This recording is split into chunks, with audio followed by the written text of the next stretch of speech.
Енді үшінші жолы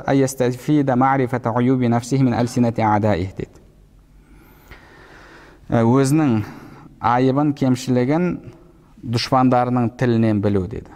Бағана біз айтып кеткенде, яғни сізді ұнатпайтын адам мысалы ашуланып кетсе, бірден сізге айтып тастады, сен андайсың, сен мынандайсың, сен мынандайсың деп. Сәл ашуландырып көріңіз, ол сізге бірден сіздің кім екеніңізді айтып береді.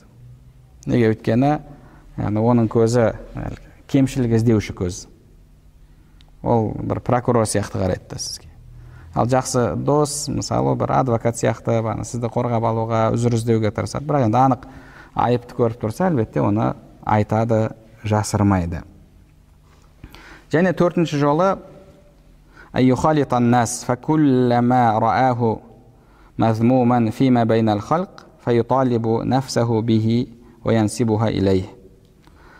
адамдармен араласып, адамдардың арасында жек көрініші болған нәрселерді көріп, жағымсыз нәрселерді көріп, кейін өзіне қарап, менде сол нәрсе бар ма жоқ па деп өзін түзетуге тырысу. Бір ғалымнан сұраған, әдепті қайдан үйрендің деп. Сонда ол кісі әдепсіздерден үйрендім деген. Мысалы бір адамды көресің, жағымсыз тірлік істеп жатыр, жағымсыз сөздерді айтып жатыр. Сол кезде мына сөзді айту, мына нәрсені істеу осындай болып көрінеді екен ғой. Мен де өткенде ана жерде істеген едім ғой. Бұл оказывается бұл сондай бір жағымсыз нәрсе екен ғой. Сіз істеп жатқан кезде ол байқалмайды.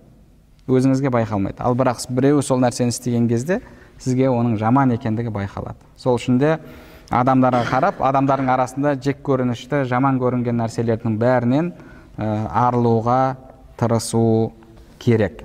Енді одан кейін жалпы бұл жерде төрт жолын айтыпты. Тағы бесінші жолы, енді ол басқа жерлерде де айтылып жатады, ол алдыңғылардың тарихын оқу, алдыңғылардың өмір баянын оқу, сахабалардың, пайғамбарымыздың, ізгі әулие кісілердің, себебі олардың өмірі осы адамның ақлақын түзететін, адамды тәрбиелейтін ғибратты оқиғаларға, сондай бір жақсы әңгімелерге толы.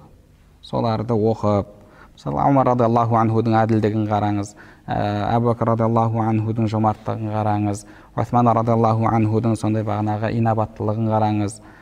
Сахабалардың өмірінің барлығын қарайтын болсаңыз, олардың өмірлері сондай өзіңізді түзететін, ғибрат алатын оқиғаларға толы. Пайғамбарымыз саллаллаху алейхи ва салламның медресесін көрген сахабалар, олардың қолында тәрбие алған табииндер, атбаъ табииндер, басқа да үлкен имамдарымыз, солардың өмірлерін, өмір баяндарын оқу арқылы біз өзімізді түзете аламыз. Яғни адам өзін түзетемін десе, осылай түзетуі керек.